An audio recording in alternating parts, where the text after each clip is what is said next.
ॐ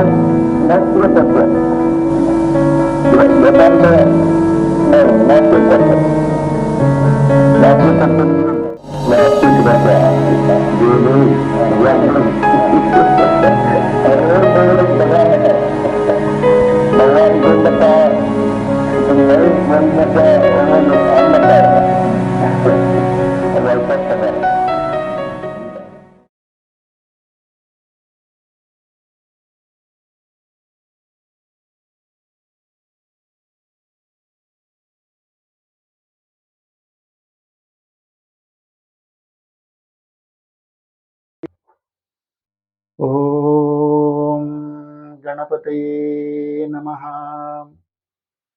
ॐ सरस्वत्यै नमः। ॐ श्रीगुरुभ्यो नमः। ॐ नमो भगवते नित्यानन्दाय। ॐ नमो भगवते नित्यानन्दाय। ॐ नमो भगवते नित्यानन्दाय। निवर्तस्वान्धकारात्वं सर्वदेवस्वरूपिणे भक्तप्रियाय दिव्याय नित्यानन्दाय ते नमः। श्रीगुरुम् अग्रणीशिष्य श्रोत्रियं ब्रह्मवित्तमम् नमामि तुलसी माता योगिनी ज्ञानदायिनी।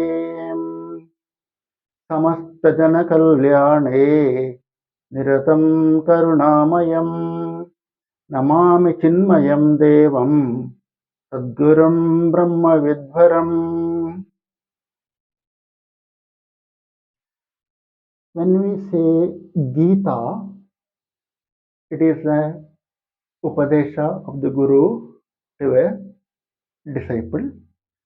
Sometimes it can be question answering also between the Guru and the disciple. Like that, in our scriptures, we have many Geetas. Most important is Bhagavad Gita. We have Adhuta Gita. We have Ashtavakra Gita.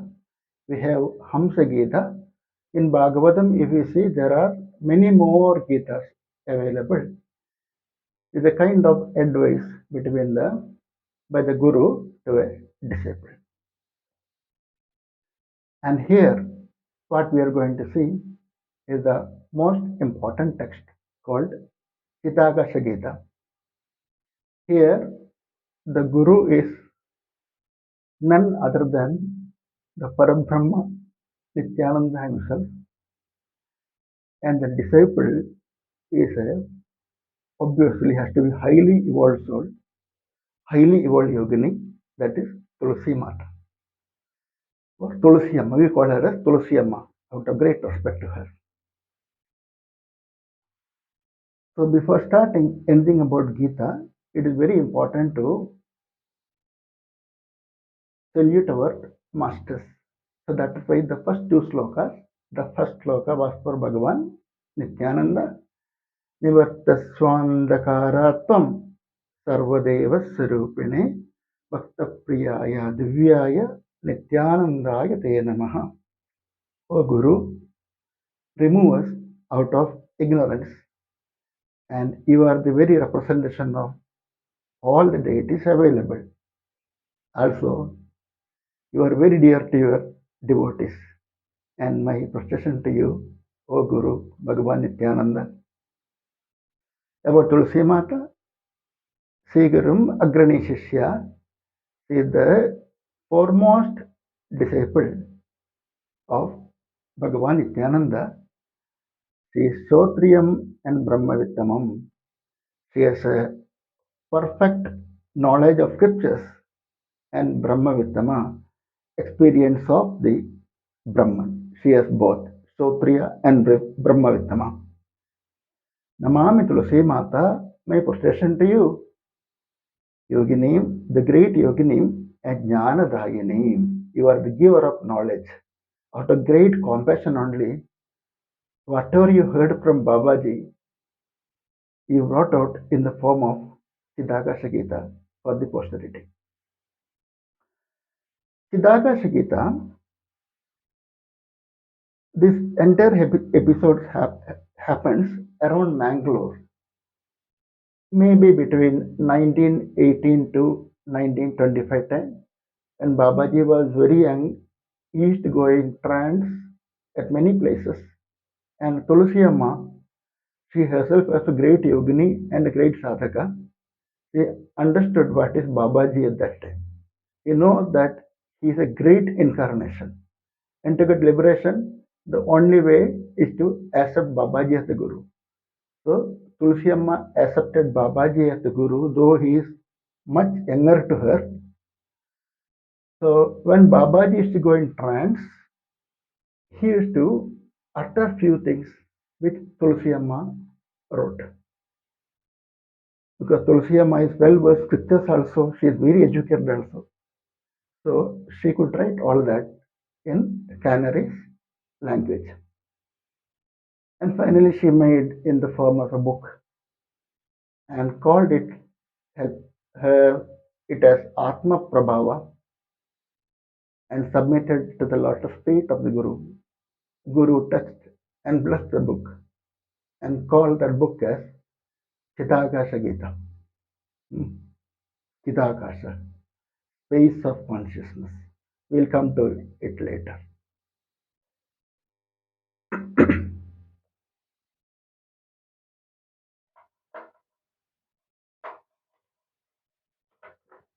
Now, Chidakasha Geeta is going to be very, very subtle text. As we know, the scriptures cannot be interpreted directly. If scriptures can be interpreted directly, then any Sanskrit scholar would have done that. One is to one meaning. But that is not the way. The scripture has a very implied meaning which we have to understand. And that is why we need our Acharya Trayas, Shankaracharya, Ramanujacharya, and Madhvacharya to write commentaries over the Prasthanatraya. Because it is very important to understand the implied meanings while writing commentary. Same thing with Chidakasha Geeta also. You need to be very careful. It is a Parabrahma Nityananda. Whatever he tells has to be Veda only. Whatever he tells will be Veda, and if you cross check with scriptures, it will be there. And we have to find out where it is from. That is most important. Now, question is whether this text is for all? No. No. So there are some qualifications for the sadhaka to learn scriptures. Because everybody cannot do that because they are not prepared for that kind of sadhana. So in Vedanta, we call it as sadhana chadushtaya. These qualities, these four qualities, a sadhaka should have to learn a text like this or any scripture, so Vedanta, anything. So what is sadhana chadushtaya? Nitya nitya vastu vivekaha. Iha amutra arthaphala bhoga viragaha. Samadhi shatsamvatihi mumukshutvam cha iti. The first qualification for sadhaka here is nitya nitya vastu vivekaha, the discrimination between the real and unreal. Whether his mind goes into that only always, what is real, what is unreal, or he is drowned in the material world. If somebody is drowned in the material world, this kind of study is not for them. There has to be some form of dispassion with the person to understand the subtlety of this kind of text. Iha amutra artha falabhoga viragaha. The karma is here done only for chitta shuddhi. A sadhaka does karma only for chitta shuddhi.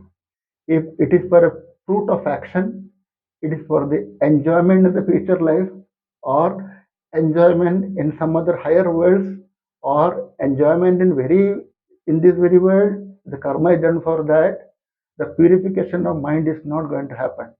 So that is why here it is told as iha amutra artha phala bhoga viragaha. You should have vairagya, dispassion in the enjoyment of fruit of action. The action has to be selfless for chitta shuddhi, and the purpose of karma is chitta shuddhi. That is why Shankaracharya tells in Viveka Chudamani, chittastha shuddhaye karmaha natu vastobhyalabhyate. So karma should be completely selfless and not looking into any fruit of action. That is the second qualification of a sadhaka. Third one is Samadhi Shat. There are sixfold wealth required for him or a sadhaka. What are those wealth? Shama, Dama, Uparama, Titiksha, Shraddha, Samadhanam, Mumukshutvam. I'll just touch upon that, the meaning of that. I will not go in detail because it's not a Vedanta class, by the way. It's only introduction to Chidakasha Geeta. Shama means control or mastery over the mind is called Shama. Dama means control over external sense organs. Uparama is the observation of one's own dharma, following one's own swadharma is called Uparama. Titiksha is the endurance of heat and cold, pleasure and pain, success and failure, praise and censure, and everything comes under Titiksha. You need to endure all that in a smiling face. Life will teach us many lessons, but the sadhaka should be normal under all conditions, whatever it is there. Finally, he knows that he is going protected by the God, and this kind of suffering or something is required for beyond further elevation in the path of sadhana. Shraddha, faith in the words of Guru and scriptures. Without Shraddha, don't even open this kind of book. One need a complete surrender to Bhagvan Nityananda and Tulasi Amma if you want to understand the basics of Chidakasha Geeta. So Shraddha means faith in the words of Master and scriptures. Samadhanam means single pointedness of the mind. Mind should be single pointed, not mindlessness. Mind has to be single pointed here. Mumukshutvam, whether the sadhaka has intense desire for liberation, whether he knows that he is locked in the world, he is being deluded, and is serious to come out of the delusion. And if he is serious to come out of that kind of delusion and get liberated from this bondage, that is called as mumukshutva.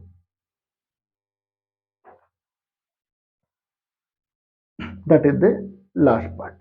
Mumukshutvam cha iti. So these are the sadhana chatushtaya. Nitya nitya vastu vivekaha, halabhoga viragaha, samadhi shaktam vatihi, and mumukshutvam. This forms the sadhana chatushtaya.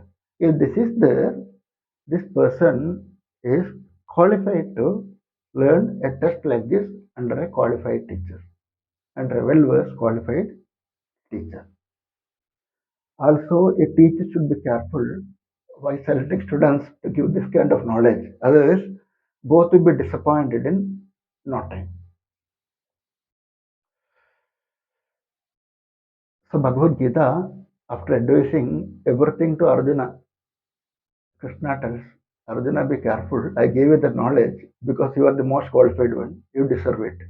But you be careful by giving to somebody else. He tells that idam te natabaskaya na bhaktaya kadachana na chashushave vachyam na chamamyobhyasuyate. Lord tells here idam te natabaskaya. the person who don't have any kind of austerity is unfit for this knowledge. Namaktaya tatachana, the person who don't have any devotion to the higher thing, person is totally careless. For him, this knowledge is not of any use, and giving the knowledge to such a person is a big sin actually. Don't do that. Nathashusave vachyam, the person who don't serve at all, who don't do any kind of seva, any kind of service. Understood? A white collared person don't do any work. For him also, he is unfit. Nathamobhyasuyati means the person who hates me, person who doubts me, don't give this knowledge to him. He will understand at all. He is not even qualified to understand this. So, even to start Chidakasha Geeta, you need to do sadhana of Bhagvan Nityananda for a long time. Then only your mind will be prepared to accept those kind of things with the grace of Babaji. When you do seva, it can be abhishekam, it can be namajapa, it can be pradikshana, it can be anything. Anything which focuses your mind toward the lot of feet of God becomes sadhana. So once you do sadhana for a long time, your mind gets prepared to learn a text like Chidakasha Geeta. Now, let us just start with Chidakasha Geeta, one or two lines, just to understand. Yeah. I will take one or two lines, I will repeat this in the next class. Again, lecture 2. Bhagavan tells here, ಜ್ಞಾನಿಗಳಿಗೆ ಮನಸ್ಸಿಲ್ಲ, ಜ್ಞಾನಿಗಳಿಗೆ ಸಮಾತ್ಮ. If you see the literal meaning of this, ಜ್ಞಾನಿಗಳಿಗೆ ಮನಸ್ಸಿಲ್ಲ, ಜ್ಞಾನೀಸ್ R mindless. ಜ್ಞಾನಿಗಳಿಗೆ ಸಮಾತ್ಮ, everything is same for a jnani. Let us understand this. Here Bhagavan starts with the lakshana of a jnani straight away. He is not telling you, a sadhaka, you should do that, do this. No, no, no, no. What is the lakshana of a jnani? Because the knowledge comes from Parabrahman to a highly evolved yogini, Tulasi Amma. Okay, so he gets into topic directly. ಜ್ಞಾನಿಗಳಿಗೆ ಮನಸ್ಸಿಲ್ಲ, ಜ್ಞಾನಿಗಳಿಗೆ ಸಮಾತ್ಮ. In scripture it is told that siddhasya lakshanam sadhagasya sadhanam. What should be the sadhana of a sadhaka? It has to be a lakshana of a siddha. Siddha has many great qualities. He has many great qualities. If you know and if you contemplate upon those qualities, if you try to imbibe those qualities within you through sadhana, unknowingly you are evolving. And if you see entire Bhagavad Gita, chapter 2, it talks about Siddha Prajna Lakshana. If you go through that, you will understand what is the quality of a man of steady wisdom. If you go to chapter 12 of Bhagavad Gita, it also talks about what is the quality of a bhakta, how a bhakta should be. And if you go to chapter 14, it talks about what is the lakshana of a gunatita, one who is beyond sattva, raja and tamas, these gunas, and how he behaves in this world. So these lakshanas are given for a sadhaka to work on that, to reach that point, and these qualities are natural for siddha. These qualities are natural for a siddha like Bhagvan Nityananda.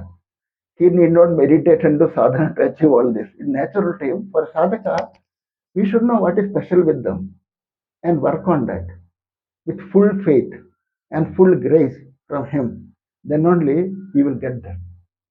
So, siddhasya lakshanam sadhagasya sadhanam. A sadhaka sadhana should be lakshana of a siddha. Just go through the second chapter of Gita, 12th chapter of Gita, 13th chapter of Gita, 14th chapter of Gita, you will get lot of Lakshana Siddha, which is enough for a lifetime to do sadhana. Now, ಜ್ಞಾನಿಗಳಿಗೆ ಮನಸ್ಸಿಲ್ಲ.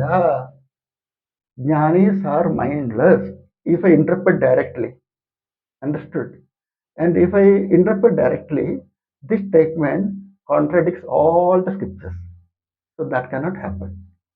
Whatever Babaji speaks, that has to be Veda. If you don't understand that, it's a problem. Understood? When Babaji tells Jnanis are mindless, let us go in detail and understand what is this. What is the mindlessness here? Now, first of all, what is the mind? Mind is a part of Antakarana. Mind is a part of subtle body. In a subtle body, as you know, we have three bodies: gross body, subtle body, and causal body. These are three bodies, and there are five koshas: Annamaya kosha, Pranamaya kosha, Manomaya kosha, Vijnanamaya kosha, Anandamaya kosha, and for Mahatmas like Babaji, there is one more kosha for them. If you read yogic text, there is one more kosha for them, only for Mahatmas. That is called Atmamaya kosha. So Bhagavan talks at that level here. He talks at that level. That is why ಜ್ಞಾನಿಗಳಿಗೆ ಮನಸ್ಸಿಲ್ಲ. So mana is a part of Antakarana, which is part of a subtle body. What is Antakarana? Those who read Atma Shatakam, they might have heard this. Mano Buddha Hankara Chitta Ninaham is the first line. Mana, Buddhi, Ahankara, and Chitta, I am not any of this. It tells this, Shankaracharya tells that Mana, Buddhi, Ahankara, and Chitta, I am not any of this. Means these four are the Antakaranas, are the inner instruments through which there is a continuous thought flow and there is a modification in thought flow. Continuous thought flow is because of our vasanas in causal body, and the modification is because of our experience with the outer world. Because of these two things, the thoughts are getting modified continuously, and that's called vritti. The thought here is called a vritti. Now, these four instruments, same thing is happening, but the functions are different. That is all. The same thing. It is only four instruments deals only with thought flow, nothing else. Now, first of all, the mana. What is the definition of mana given by Shankaracharya? Samshayatmakam manaha. Mind is always indecisive. It never decides anything. Whether to go or not, whether to eat or not, whether to give or not, whether to talk or not, whether to sleep or not, and it doubts everything. It doubts each and everything. Samshayatmakam manaha. Lot of energy is distracted in a person who is too much into this.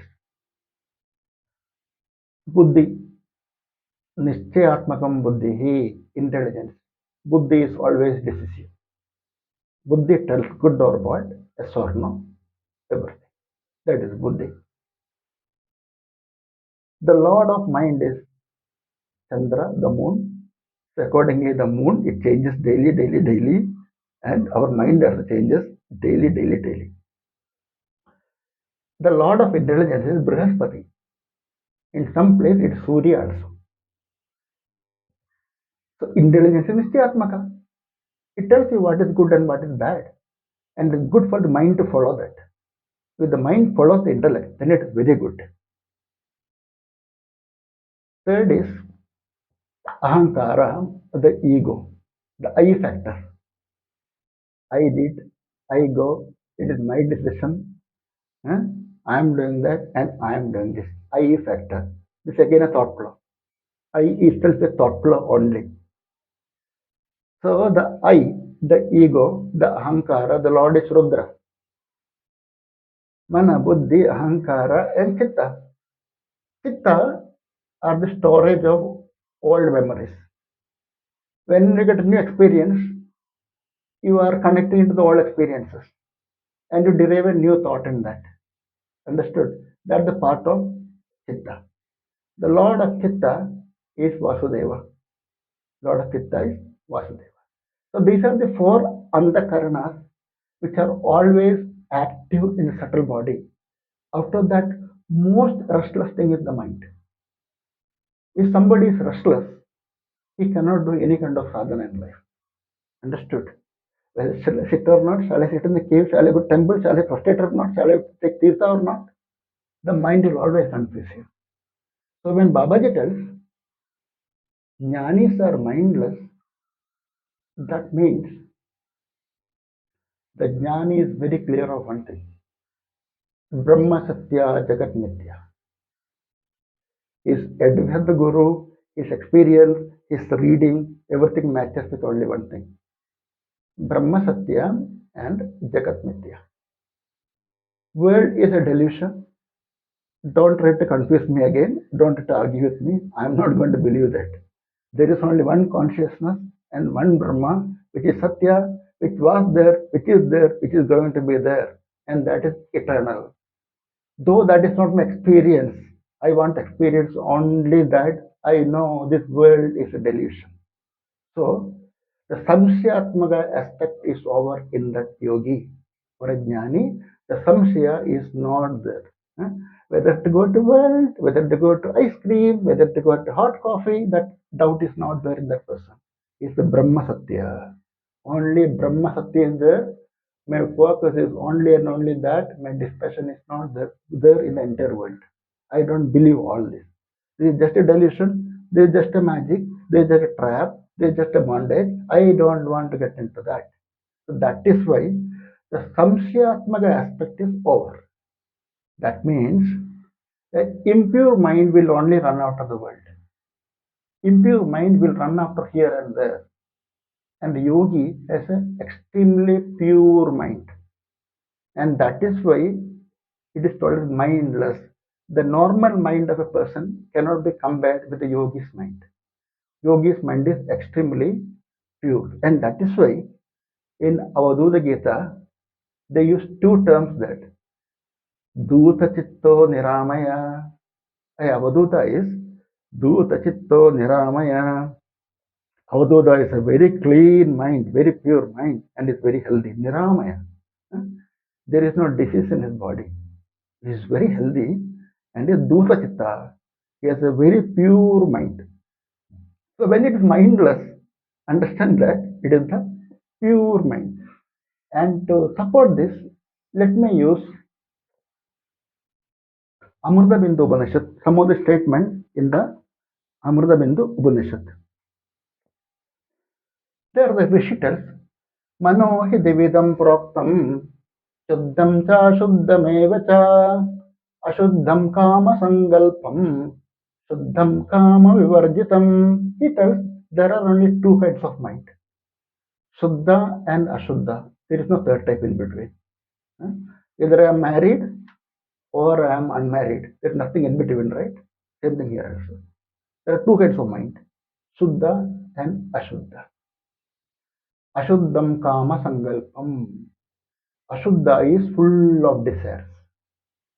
A impure mind runs after many things. Every moment it will create a new thing and run after that, run after that always. Huh? Mad person, real mad person.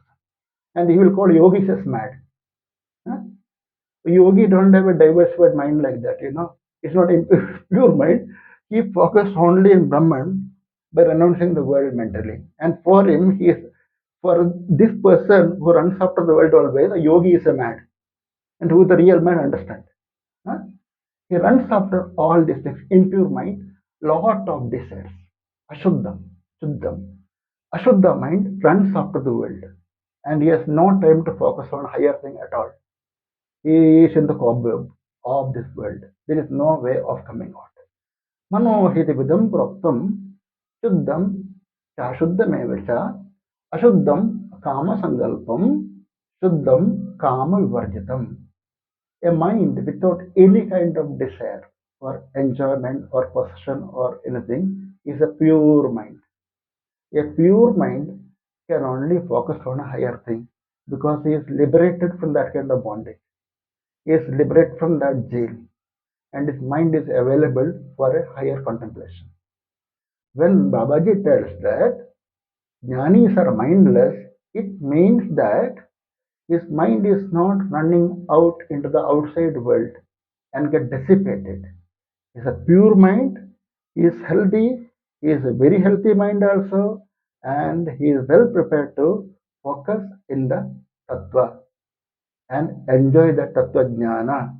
And that is why it is called as ಜ್ಞಾನಿಗಳಿಗೆ ಮನಸ್ಸಿಲ್ಲ. Jnanis are mindless. A pure mind able to each and every millisecond to that Parabrahma Tattva. That is the meaning of that line. ಜ್ಞಾನಿಗಳಿಗೆ ಮನಸ್ಸಿಲ್ಲ. ಜ್ಞಾನಿಗಳಿಗೆ ಸಮಾತ್ಮ. For a jnani, all are same. Very important statement. But see the implied meaning. For a jnani, all are same. How do you interpret that? I think I'll use Bhagavad Gita for this. The fifth chapter of Bhagavad Gita gives the Lakshana of a Jnani.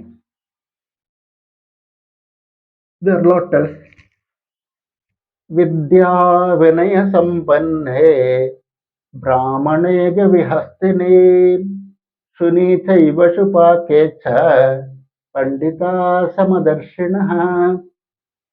There Bhagavan tells, Pandita. What is Pandita? Pandita means Atma Vishaya Pragya iti Pandita. That's what Shankaracharya defines in the Gita Bhashya. Atma Vishaya Pragya. Those who is well versed in the knowledge of the self is called Pandita. So don't tell all Tom, Dick and Harry as a Pandit when you go to temple. They are after collecting money only, forget that. Pandita is Atma Vishaya Pragya iti Pandita. So for a Pandita, he is Samadarshi. Atma Vishaya Pragya. The enlivening factor behind all movable and immovable things is that one consciousness, is that one Parabrahma. Right? Depending upon one's own vasana, it has taken different form, but the light behind that, the enlivening fact behind that is the same Parabrahma. For such a person, Vidya Vinaya Sampanne Brahmana. One is the highest evolved person, who has Vidya, who has knowledge. And the real knowledgeable person will have Vinaya also. Vidya Dadati Vinayam. A real educated person will be extremely humble. Right? If you go to collector, you can see the peer will be very arrogant and the collector will be very humble. Understood? There's a big difference, right? The lower post will be very arrogant, higher post very humble, and that is Vidya. That is power of Vidya. So Vidya Tadati Vinaya. So Vidya Vinaya Sampanna Brahmana. A Brahmana who is endowed with the knowledge, who is very humble, who is a very genuine person, is in one coordinate, Vidya. And Vinaya Sampanne Brahmane Gavi and cow. In India, we worship cow. That's our tradition, right? We worship cow. We worship cow as Lakshmi Devi. We also worship cow as Bhumi Devi. We also worship cow as a protector of everything. So correct. So that is one, we worship that cow. Gavi, Hastane, and the elephant, another coordinate. Either we take it as a Lord Ganesha sometimes, we worship elephant as Lord Ganesha. In temple for celebration also, bringing elephant is one great thing. In the olden days, the wealth of Raja is calculated by the number of elephants he has. Elephant shows that, power. Vidya Virya Sambanne, Brahmane, Gavi, Hastini, Shuni, and the dog. In India, Unfortunately, dog don't have a status of all other things. You know, कुत्ते ना भगा दे इसको. But in the Western countries, not like that. Western countries, DOG and GOD are almost same only, and DOG is VAP there. Nothing wrong, nothing wrong. There's nothing wrong. There's understanding. Why not appreciate that? The same consciousness in that. The same consciousness. Why to belittle that? Shuni, Seva, Shupa, Kecha, and the dog eater. Outcast is called outcast because outcast dog eater. And for a Pandita, this big difference in the coordinates, North Pole, South Pole, make no difference for him. He knows that the enabling factor is same in everything. So there is nothing to praise or belittle anything. It is one consciousness, which is all pervading one. And that is why a Pandita remains as Samadarshi always. Understood? He sees only one in everything. Only one consciousness in everything. So he makes no difference at all. And that is why Jnanigalige Samatma. For him, everything is same. There is absolutely no difference between anything. He is not going to praise anybody or belittle anybody. But there is a, while dealing with the world, there is a Vyavaharika and Paramarthika.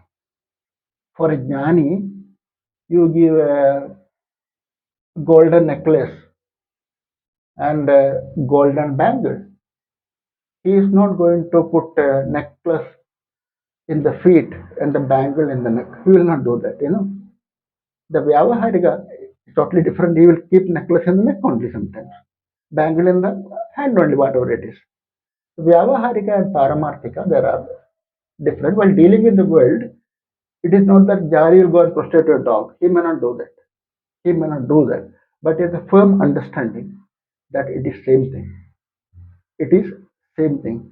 Out of prarabdha, out of its karma, it took that form, but it is that only. And it is even capable of reaching that through sadhana.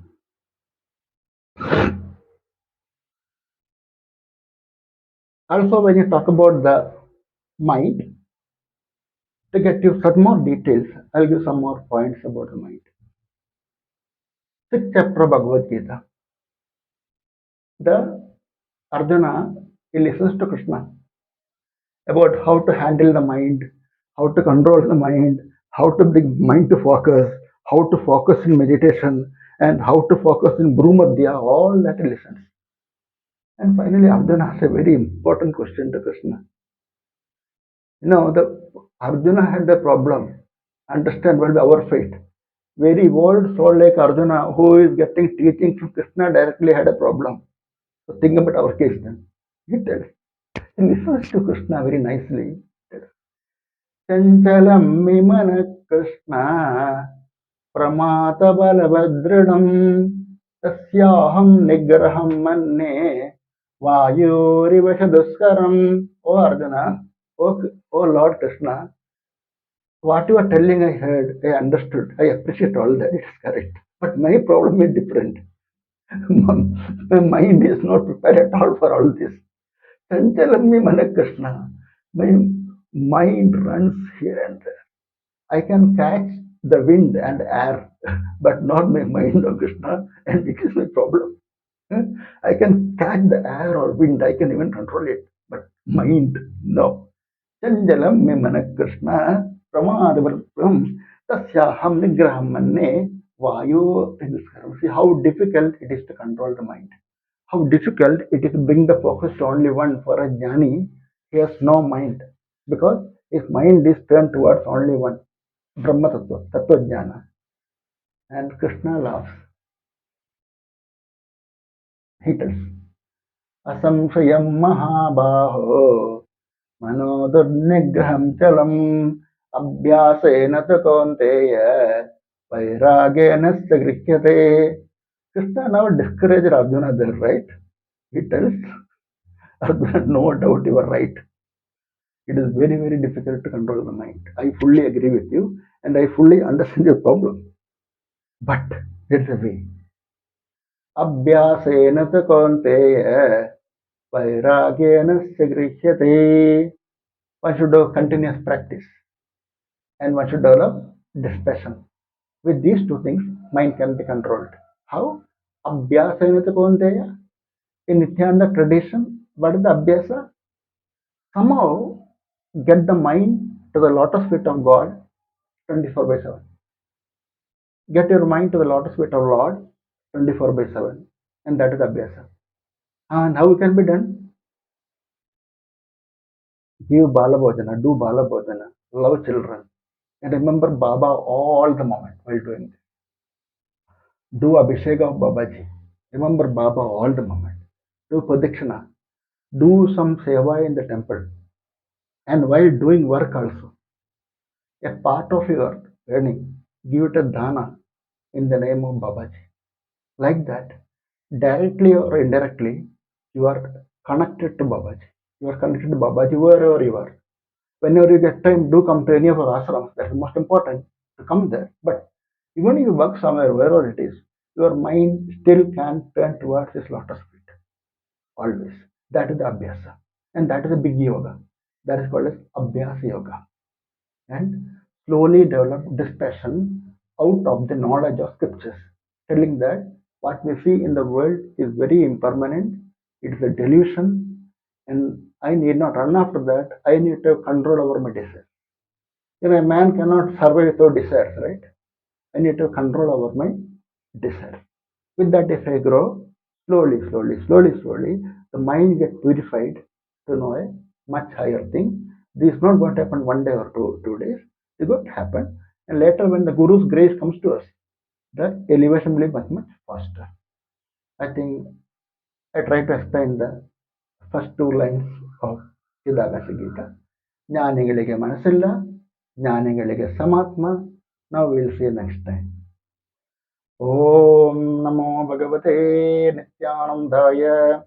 ॐ नमो भगवते नित्यानन्दाय. ॐ नमो भगवते नित्यानन्दाय. हरि ओम श्री गुरुभ्यो नमः. हरि ओम.